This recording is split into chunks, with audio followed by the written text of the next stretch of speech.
तो जय श्री महाकाल दोस्तों, welcome back to another vlog. तो आज का व्लॉग भाई काफ़ी इंटरेस्टिंग होने वाला है। जैसे कि आप देख रहे हो, ये अपनी पुरानी एमटी गाड़ी है अपने पास और ये लगभग चल गई है 20,000 किलोमीटर के आसपास। ये देखिए 19,800 कुछ किलोमीटर चली है, ये देखिए। और उसके बाद जो इस गाड़ी में प्रॉब्लम्स की बात करें तो काफ़ी सारी ऐसी प्रॉब्लम्स आ गई है जो इतने किलोमीटर्स पर नहीं आनी चाहिए ऑब्वियसली। और कुछ चीज़ें ऐसी हैं जो हमारी मिस्टेक के कारण भी इसमें प्रॉब्लम्स आई हैं। तो आइए आज मैं आप उन सभी प्रॉब्लम्स के बारे में बताता हूँ और उनका क्या सॉल्यूशन हो सकता है और कैसे आप उन चीज़ों को अवॉइड कर सकते हो, उनसे बच सकते हैं। आइए उसके बारे में बात करते हैं। तो भाइयों, सबसे पहली प्रॉब्लम की हम बात करें तो वो है भाइयों, सेम अपना उस गाड़ी में भी जो प्रॉब्लम आ रही है रेडिएटर की। हमारा जो है फ़ैन बंद हो गया है और अब ये ऑन भी नहीं हो रहा है। सेम उस गाड़ी में भी प्रॉब्लम है, दोनों गाड़ियों में सेम प्रॉब्लम आ रही है। और ये मैक्सिमम एमटी में जो है आ रही है प्रॉब्लम कि फ़ैन ऑटोमेटिकली बंद हो जा रहा है। तो इसका कोई सॉल्यूशन सर्विस सेंटर से मिल नहीं पा रहा है। वारंटी हमारी गाड़ी की अवॉइड हो चुकी है क्योंकि हमने इसमें जो है आइस बनवाई थी और इसमें जो फ्लेशर डला है वो हमने वायर कट करके डलवा लिया था। ये भाई की मिस्टेक से इसकी वारंटी तब से अवॉइड हो चुकी है। और अब कंपनी से अगर इसको चेंज करवाएं तो मतलब मिनिमम 2,000 रुपये का खर्चा है। तो उसके बाद अगर हम बाहर से चेंज करवाते हैं तो उसका जो है भाई थोड़ी सी मतलब डाउट जा रहा है कि ये ठीक से काम करेगा नहीं करेगा, गाड़ी में प्रॉब्लम्स तो नहीं आ जाएगी। तो ये इसकी जो है फर्स्ट प्रॉब्लम है जो हमको अब फेस करनी पड़ रही है। और वारंटी में अगर हमारी गाड़ी होती तो ये हमको फ्री ऑफ कॉस्ट भाई चेंज करवा सकते थे हम इसको, क्योंकि ये हमारी मिस्टेक से बंद नहीं हुआ, ये ऑटोमेटिकली बंद हुआ है। और सेम उस गाड़ी में भी ऑटोमेटिकली बंद हो गया है, लेकिन उसकी भी जो है कंपनी वाला वारंटी अवॉइड कर मतलब बता रहे कि वारंटी अवॉइड हो चुकी है एग्जॉस्ट के कारण। तो भाइयों ये प्रॉब्लम्स आ रही है सबसे पहली और मेजर प्रॉब्लम। उसके बाद सेकंड प्रॉब्लम की बात करें भाइयों, सेकंड प्रॉब्लम मतलब ये कंपनी की साइड से इसकी जो भाइयों आपको पता है क्लच प्लेट और जो हमारा चेन स्पॉकेट है दोनों ख़त्म हो गए थे। हमने कंपनी से इसको रिपेयर करवाया है, कंपनी से पूरा चार्ज वगैरह सब कुछ देके। उसके बाद भी भाई गाड़ी में ये देखो गैप देखो आप, और उस वाली एमटीवी में दिखाऊंगा आपको कि उसमें कितनी गैप है। यहाँ पे आप देखो, और ये अभी गाड़ी ऑन करूँगा ना तो ये बहुत ज़्यादा ऊपर नीचे भी होगा। देखो मैं ऑन करके भी दिखाता हूँ आपको एक बार, ये देखो कैसे हिल रहा है। अब सेम मैं आपको उस वाली गाड़ी में भी दिखाऊंगा क्योंकि उसकी अभी क्लच प्लेट वगैरह सभी नहीं है, तो उसमें ये प्रॉब्लम नहीं आ रही है। मैं आपको दिखाता हूँ उसमें, ये इसमें मैं देखो आपको दिखाता हूँ। ये देखो इसकी जो है यहाँ क्लच प्लेट की जो वायर जहाँ से कनेक्ट होती है ये जगह में गैप देखो आप, इसमें कितना कम है। और स्प्रिंग भी जो है उन लोगों ने डाली नहीं है इसमें। अभी मैं आपको ऑन करके भी दिखाता हूँ, ये देखो इसमें किसी भी तरह का वाइब्रेशन या कुछ भी चीज़ें इसमें प्रॉब्लम नहीं आ रही है। और उसमें जो है कंपनी से करवाने के बाद भी वो प्रॉब्लम आ रही है। तो भाइयों ये सर्विस सेंटर की गलती है। यामा को इस चीज़ में थोड़ा सा अपना सर्विस के मामले में जो है मतलब इम्प्रूवमेंट करनी चाहिए कि अगर हम काम करवा रहे हैं तो ये चीज़ वो अच्छे से फिक्स कर सकें।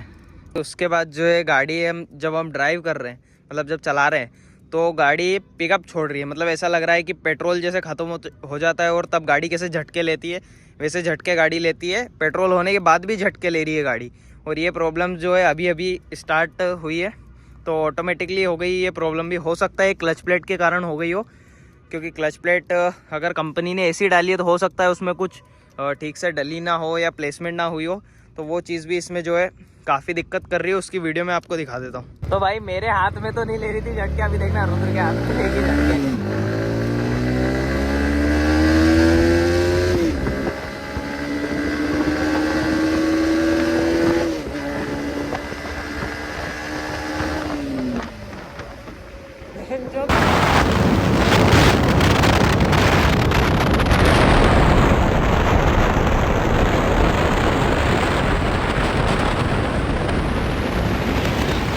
सबसे फ़नी जो इसमें प्रॉब्लम है वो अभी हम मतलब पता चली है कि इसकी जो डिक्की की चाबी है ना भाई, देखो ये अपनी उस वाली एमटी की चाबी है, इसकी चाबी इसमें लग रखी है। अब आप देखना भाई, पकड़ना जरा एक बार, देखना इसकी चाबी से अगर मैं इसकी जो सीट ओपन करना चाहूँ तो ये देखो भाइयों सीट ओपन हो गई है इसकी चाबी से। तो ये भी जो है इसकी प्रॉब्लम है, कंपनी को लॉक सिस्टम इसका ठीक करना चाहिए, नहीं तो ऐसे गाड़ियाँ बहुत आसानी से चोरी हो सकती है हमारी। ये हमारी रिस्क पे हमने आप लोगों को एक सीक्रेट बताया भाई, हमारी गाड़ी चोरी मत करवाना। ये जो प्रॉब्लम है वो मैं आपको बता देता हूँ कि इसके जो वायर है वो चूहों ने काट दिए। हमारे भाई साहब जो है गाड़ी घर के अंदर रख के और कहीं घूमने चले गए थे, जिसके कारण ये देखो पूरा भाई गाड़ी को मतलब ऐसा कुतर दिया है। ये देखो हर जगह से वायरिंग वगैरह काट दिए, गाड़ी स्टार्ट भी नहीं हो रही थी। वो तो जुगाड़ करके हम लोगों ने गाड़ी स्टार्ट करी है। ये देखो ये वायर देख रहे हो आप, ये जुगाड़ करके जो है गाड़ी स्टार्ट करी है, नहीं तो गाड़ी स्टार्ट भी नहीं हो रही थी। अब ये भी दिखाना पड़ेगा कंपनी में और इसका एक्सपेंस आपको पड़ सकता है मतलब 8 से 10 हज़ार के बीच में। ये देखो पूरी वायरिंग काट दी है, कुछ भी छोड़ा ही नहीं उन्होंने। वो तो गाड़ी मतलब स्टार्ट हो गई, बहुत बड़ी बात है। जैसे आपकी गाड़ी पुरानी होती जाती है उसके साथ जो है पैनल्स भी काफ़ी इसके लूज़ होते जाते हैं। ये देखो सारे पैनल्स अभी थोड़े ढीले ढाले ही हो रहे हैं। वैसे तो गाड़ी कम ही चल रही है अब, क्योंकि अब हम मैक्सिमम उसी गाड़ी पे घूमते हैं, ये वाली बहुत ही कम चलती है। पर फिर भी अब जो है इसमें ये छोटी मोटी जो है प्रॉब्लम्स हो गई हैं, तो इनको आपको प्रॉपर मेंटेन करना पड़ेगा। हम मतलब पहले तो काफ़ी अच्छे से मेंटेन करते थे गाड़ी को, लेकिन उसके बाद फिर वो आ गई तो इसका थोड़ा सा मेंटेनेंस में हम लोग मतलब डिले कर दिए और वो सारी चीज़ें। तो एक तो ये चीज़ भी हमको काफ़ी टाइम से चेंज करवानी है। स्टैंड का सेंसर भी जुगाड़ से चल रहा है, मतलब ऑल्दो अभी गाड़ी में लगभग सारे जुगाड़ हो रखे हैं पुरानी वाली एमटी में। उसमें अभी कुछ भी जुगाड़ नहीं है, उसकी खाली ब्रेक का जुगाड़ ही है। ब्रेक पैड आफ्टर मार्केट है उसमें, तो वही बहुत ज़्यादा आवाज़ कर रहे हैं। इसकी सारी चीज़ें ओरिजिनल है, तो फिर भी इसमें मतलब थोड़ा सा मेंटेनेंस का है और हाई स्पीड में थोड़ी बबलिंग कर रही है गाड़ी, तो वो भी दिखाना पड़ेगा एक बार। तो ये चीज़ें मतलब प्रॉब्लम्स आपको आ सकती है अगर आप गाड़ी को प्रॉपर मेंटेन ना करें तो। वैसे तो कोई प्रॉब्लम नहीं आती अगर प्रॉपर मेंटेन है गाड़ी, आप टाइम टू टाइम सारी चीज़ें चेक कर रहे हैं तो छोटी सी भी आपको जो है प्रॉब्लम गाड़ी में आएगी नहीं। और अगर हमारे जैसे थोड़ा भी डिले आपने कर दिया सर मतलब मेंटेन करने में, ये पार्ट्स को रिप्लेस करने में, तो फिर वो प्रॉब्लम्स बढ़ती जाती है टाइम के साथ। तो वैसा ही कुछ हमारी इस वाली एमटी में हो रहा है। तो भाइयों इन सब चीज़ों का आप एक बार ध्यान रखना।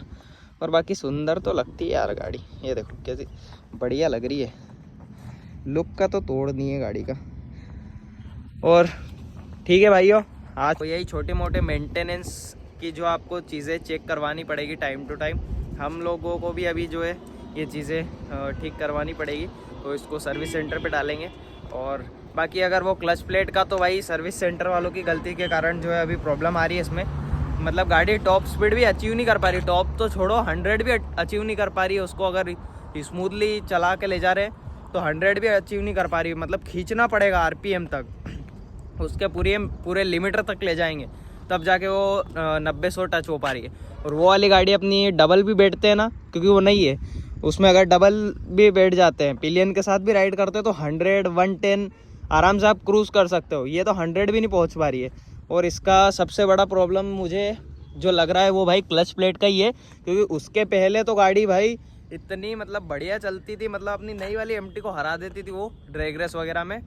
तो ये जब से हमने क्लच प्लेट और ये सारी चीज़ें रिप्लेस करवाई है उसके बाद से प्रॉब्लम बढ़ती जा रही है और गाड़ी पिकअप ही नहीं ले रही है। तो ये सारी चीज़ें सर्विस सेंटर से करवाने के बाद भी मतलब प्रॉब्लम आ रही है। तो इतना महंगा एक तो पार्ट्स होता है सर्विस सेंटर पे, उसके बाद लेबर इतनी लेते हैं वो लोग। अगर फिर भी ऐसा ही काम करेंगे तो इससे अच्छा हम बाहर से ही करवाना बेहतर है, वहाँ ज़्यादा प्रॉब्लम तो नहीं आएगी कम से कम, और वो थोड़ा सस्ता रहेगा। तो हम ये तो मान लेंगे कि भाई सस्ता है तो चलो ऐसा ही काम होगा। यहाँ तो महंगा कंपनी से होने के बाद भी मतलब ऐसी प्रॉब्लम्स आ रही है, तो फिर तो यार थोड़ा कॉम्प्रोमाइज़ मतलब नहीं कर पाते इन सब चीज़ों में। तो ठीक है भाइयों। और भाइयों आपको जो है गाड़ी पे नए नए किस टाइप के व्लॉग्स आपको अच्छे लगते हैं कमेंट्स में बताना, वैसे हम लोग आपको व्लॉग दिखाएंगे। और ये सारी इसकी जो थोड़ी प्रॉब्लम्स है वो रिजॉल्व होने के बाद एक बार हम उससे वापस इसका ड्रैग रेस जो है करेंगे, तो उसका भी एक प्रॉपर ड्रैग रेस वीडियो लाएंगे। एंड करते हैं आज का व्लॉग। वीडियो इन्फॉर्मेटिव लगी हो तो like comment share and subscribe कर देना। और बाकी क्या मॉडिफिकेशन और क्या अपने को इन गाड़ी में अपनी गाड़ी में चीज़ें अपडेट करवानी चाहिए कमेंट्स में बताना। मिलते हैं आपसे नेक्स्ट व्लॉग में।